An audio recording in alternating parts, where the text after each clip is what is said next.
안녕하세요. 결혼한 지 이제 막 2년 차에 접어든 30대 주부입니다.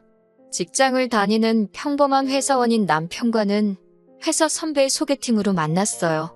남편이나 저나 성격이 웬만한 일은 서로 맞춰주는 편이라 그런지 만나는 동안 그 흔한 말다툼 한번 해본 적이 없네요.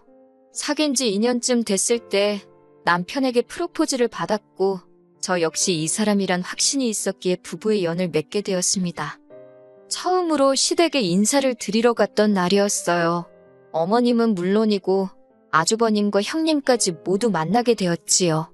참고로 아버님은 남편이 고등학교에 들어가고 얼마 지나지 않았을 때 사고로 돌아가셨다 들었습니다. 왜인지는 모르겠지만 어머님은 큰아들인 아주버님과 둘째인 제 남편을 다르게 대하셨어요. 특히나 밥상에서 보여주신 행동은 유치하기 짝이 없었지요. 남편과 제 앞에는 온갖 나물 반찬에 시어 꼬부라진 김치를 들이미시더니 아주버님 앞에는 노릇하게 구워진 생선구이와 갈비를 놓아주셨거든요. 솔직히 그 순간에는 제가 홀대를 받아서 속상한 것보다 남편이 무시를 받는 게 더 화가 나대요. 결혼 준비의 경우 어머님은 처음부터 당신이 살고 계신 집 한 채가 재산의 전부라 못 도와주신다 못을 박으신 상태였기에 기대가 없었습니다. 반면에 저희 부모님은 여유가 있으신 편이었기에 5천을 보태주셨지요. 그 덕분에 저희 둘이 모은 돈 1억 7천에 5천, 그리고 대출까지 받아서 수도권에 있는 작은 아파트를 하나 샀어요. 집 이야기가 나와서 말이지만 요새 소위 영끌이라고 하잖아요. 저희도 처음엔 어떻게든 최대한 대출을 받아보려고 했어요. 나중에 태어날 아이를 위해서라도 서울에 자리를 잡고 싶었거든요. 하지만 당장 저희 둘이 잘 벌고 있긴 했어도 대출이자도 무시할 게 못 되고 여러 가지 여건상 영끌은 할 형편이 못 되었습니다. 그래서 어머님께 조금이라도 도와주실 수 없는지 정말 간곡하게 여쭤보았어요. 하지만 어머님께서는 그 돈은 임자가 따로 있다며 안 된다 하시대요. 그리고 얼마 후 생각지도 못한 이야기를 듣게 되었습니다. 어머님이 집을 팔고 아주버님네로 들어가시기로 했대요. 집 판 돈은 다 아주버님에게 주시기로 했고요. 제가 이 이야기를 듣게 된 건 바로 형님을 통해서였습니다. 제가 아주버님이란 인간은 어머님 때문에도 그렇고 별로 좋아하지 않아요. 나이냐고 겨우 2살 차이 나면서 어지간히 윗사람 행세를 해대거든요. 누가 보면 아주버님이 아니라 아주 시아버지가 따로 없을 만큼이요. 하지만 형님은 사람이 순하고 따뜻합니다.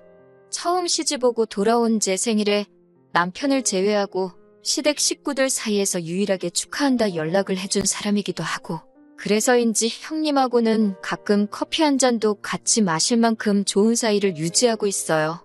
그런 형님이 울면서 전화를 걸어왔으니 제가 얼마나 놀랬는지 모릅니다. 형님은 세상에 이런 법이 어디 있냐면서 아주버님과 어머님 이야기를 시작했습니다. 듣자 하니 제가 다 어이가 없더라고요. 형님이 급한 일로 3일 동안 집을 비웠는데 그 사이에 아주버님과 어머님이 한마디로 작당 모의를 했다대요. 며칠 날 이사 오겠다며 아주 통보식으로 전해왔다고요. 저는 그래도 어머님이 아파트 팔면 그 돈 다 아주버님 주시는 거 아니겠냐며 좋으시겠다 했어요. 그러자 형님이 다시 하는 말이 제가 뭘 몰라서 하는 소리랍니다. 어머님 아파트 그거 지금 2억도 안 가는데 그나마도 근저당 잡힌 게 1억은 될 거라며 그러니 그 아파트 팔아서 대출 갚고 어쩌고 하면 막말로 물려받을 것도 얼마 없는데 너무 속상하다고요. 제가 달리해줄 말은 없었지만 오죽하면 같은 며느리인 저를 붙잡고 하소연을 하나 싶어서 안쓰러웠네요. 그리고 그날 밤 퇴근한 남편의 표정 또한 영 밝지가 않았습니다. 처음엔 회사에서 무슨 일이라도 있었나 싶어서 왜 그러냐 물었더니 남편이 정말 자기 어머니지만 너무한다며 분통을 터뜨리더라고요. 말이 나왔으니 말이지만 저도 남편도 사람인데 서운함이 왜 없었겠어요? 저희 결혼할 때는 땡전 한 푼 못 해준다 하신 것도 서운한데 갑자기 무슨 바람이 불어 아주버님 댁에 들어가시겠다 한 건지 형님 말로는 물려받게 될 돈 그거 얼마 되지도 않는다고 하지만 그거야 사실인지 아닌지 저희가 알 수도 없는 일이고 여러 가지 생각에 머리가 복잡하대요. 그렇게 어머님이 아주버님 댁으로 들어간 지 한 3달쯤 지났을 무렵이었습니다. 어머님 생신이라 아주버님 집에서 다 같이 식사를 했어요. 사실 주말이었으면 형님과 제가 같이 음식도 하고 그럴 수 있는데 어머님이 죽어도 당일날 축하를 받으셔야겠다고 고집을 피우셨거든요. 결국 저는 원래대로 출근을 했고 전업주부인 형님 혼자서 아침부터 음식하느라 고생 꽤나 했지요. 뿐만 아니라 식사를 하는 내내 어머님께서는 형님을 아주 쥐잡듯 잡으셨습니다. 이거 가져와라 저거 가져와라. 아주 종도 저런 종이 없다 싶더라니까요. 어찌저찌 식사가 끝나고 어머님과 아주버님은 당연하다는 듯 거실로 가더라고요. 그 와중에 그래도 저희 남편은 자기가 설거지를 할 테니 저와 형님에게 쉬라고 하대요. 하지만 저는 형님이 어떻게 지내는지 듣고 싶기도 해서 제가 형님이랑 같이 설거지를 할 테니 당신이 거실에 가 있으라 했습니다. 형님도 하는 말이 저쪽 사람들하고 있느니 설거지가 훨씬 마음 편하다며 이런저런 이야기를 나누다 언뜻 보니 형님이 우는 것 같았어요. 그래서 괜찮냐고 물었더니 오늘로 이 짓거리도 끝이래요. 그게 무슨 소리냐니까 그런 게 있다면서 저더러 자기처럼 살지 말라대요. 그리고 얼마 후 집안이 발칵 뒤집어졌습니다. 형님이 편지 한 장 남겨놓고 집을 나간 거예요. 저도 남편을 통해 전해 들어서 정확한 내용은 모르지만 한마디로 어머님 때문에 못 살겠다. 이혼해줄 거 아니면 찾지 마라 그랬다고요. 그런데 어처구니가 없게도 아주버님은 형님을 잡기는커녕 그깟 이혼해주면 그만 아니냐고 해준다 그랬답니다. 그리고 어머님도 집값 거 없으면 집안이 어떻게 되는 줄 아냐면서 아주 삭수가 노랗다며 잘됐다고 내쫓아버리라고 그러셨다나요? 그렇게 아주버님과 형님은 정말 2달도 안 걸려서 남남이 되었습니다. 하지만 아주버님과 어머님의 동거 생활은 오래 가지 못했습니다. 제 추측이지만 며느리가 해주는 밥 드시고 편하게 살려고 합가를 하신 건데 갑자기 아들 밥 해먹이고 빨래해주고 하려니 얼마나 짜증이 나셨겠어요? 그 연세에 다 큰아들 뒤치다꺼리나 하게 될 줄은 모르셨겠지요. 솔직히 좀 꼬숩다 싶었는데 아뿔싸 그 불똥이 저한테 튈 줄은 상상도 못했네요. 아주버님 내외가 이혼한 지 한 달이 좀 넘었을 무렵이었을 거예요. 회사에서 일을 하고 있는데 어머님께서 전화를 하셔가지고는 다짜고짜 현관 비밀번호를 알려달랍니다. 갑자기 터무니없는 말씀에 그게 무슨 소리냐 하니까 지금 저희 집으로 이사 오셨대요. 어이가 없어서 남편하고 먼저 통화를 해보겠다 하니까 어디 시애미를 세워놓냐고 당신 얼어 죽게 생겼다나요. 10월에 왜 얼어 죽냐고 어디 카페라도 가 계시라 했어요. 그랬더니 이번엔 하시는 말씀이 화분들 다 얼어 죽는답니다. 저는 밖에서 크는 꽃이면 나무들이며 10월에는 안 얼어 죽더라고 걱정 마시라고 했네요. 그리고는 남편한테 전화를 하니 남편도 금시초문이랍니다. 그러면서 전화도 받지 말고 비밀번호도 알려드리지 말래요. 자기가 일단 최대한 빨리 퇴근해보겠다면서요. 저도 다행히 야근은 없었기에 불이 나게 집으로 향했습니다. 도착하니 현관 앞에서 어머님과 남편이 실랑이를 벌이고 있더라고요. 이게 다 무슨 일이냐 하니까 아주버님이랑 답답해서 못 사시겠다고 집을 나오셨답니다. 그러면서 당신은 이제 집을 팔아서 갈 곳도 없고 저희 집에서 지내셔야겠다고요. 황당했지만 밤중에 어머님을 어디 여관으로 모실 수도 없고 집으로 들어오시라 했지요. 그렇게 결국 아이방으로 쓰기로 했던 작은 방을 일단 내드렸습니다. 30개도 넘는 화분을 가지고 오셨는데 저희는 베란다를 다 확장한 집이었기에 놀 데가 마땅치 않았어요. 어쩔 수 없이 작은 방에 두라 했지요. 어머님은 큰애네 집에 있을 땐 당신이 안방을 썼다며 저희한테도 안방을 내놓으란 식이셨는데 그건 안 된다 했습니다. 그리고는 남편이 당장에 내일이라도 형한테 돌아가시라 하더군요. 저희는 맞벌이라서 음식도 다 사 먹고 청소도 사람 불러서 하고 아무튼 어머니하고는 안 맞는다고요. 하지만 어머님이 저희 말을 들은 척이나 하셨겠어요? 바로 다음 날부터 저희가 출근한 틈을 탓 아주 당신 세상이다 싶으셨는지 온 집안을 휘젓고 다니기 시작하셨지요. 어떻게 알았냐면 친정어머니가 보내주신 반찬이 쓰레기통에 들어가 있질 않나, 제 옷장 속 옷들이 멋대로 뒤섞여 있지를 않나, 심지어 제가 없는 사이에 제 핸드백을 들고 외출을 하셨는지 어머님 방에 제 핸드백이 가 있더라고요. 이와 비슷한 일들이 하루 걸러 반복되었고 그럴 때마다 어머님과 저희 사이에서 큰 소리가 오고 갔어요.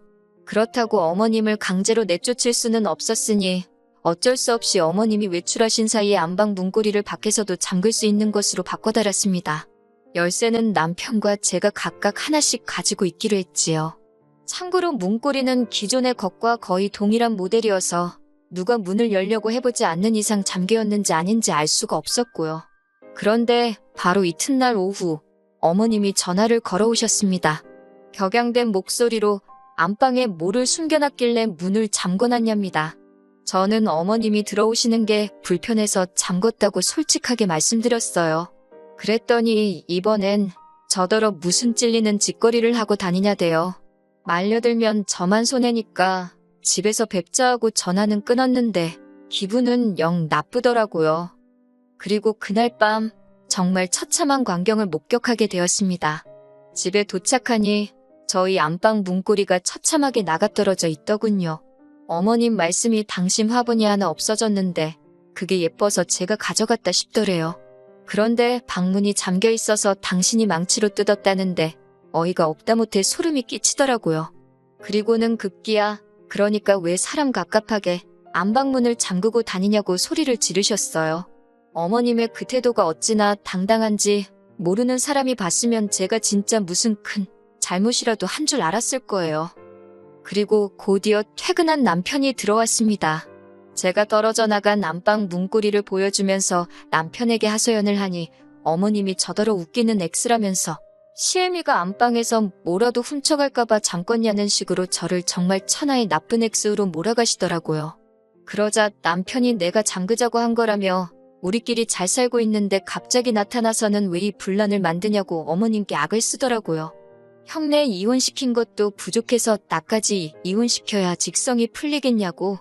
그러자 어머님이 남편더러 여자애 환장했냐고 악을 쓰시는데 남편이 어머님을 거의 끌고 나가더라고요. 놀란 제가 뒤쫓아 나가는데 남편이 끌고 나간 어머님을 그대로 차에 태우더니 아주버님네 모셔다 드린다 하대요. 그렇게 좋아하는 큰아들한테 가서 살라고 둘째인 자기는 죽었다 생각하라면서요. 놀란 저도 차에 올라탔습니다. 어머님은 아주버님네로 향하는 내내 저희한테 욕을 하시다가 또 눈물을 쥐어짜내시다가 아주 난리도 이런 난리가 없었습니다. 그런데 저희 남편은 그런 어머님을 보고도 꿈쩍도 안 하더라고요. 아주버님네 도착해서는 차에서 내리지 않고 버티는 어머님을 강제로 들어옮기다시피 했지요. 결국 그렇게 어머님은 다시 아주버님네로 돌아가셨습니다. 집에 도착한 남편이 현관 비밀번호도 바꿔버리더니 내일 사람 불러서 화분도 다 그 집에 보낼 거라며 저더러 더는 마음 쓰지 말랍니다. 이런 꼴을 보게 해서 미안하다며 앞으로 자기는 가족은 없는 셈치고 저 하나만 보고 살 거라며 저한테도 그래달라 하대요.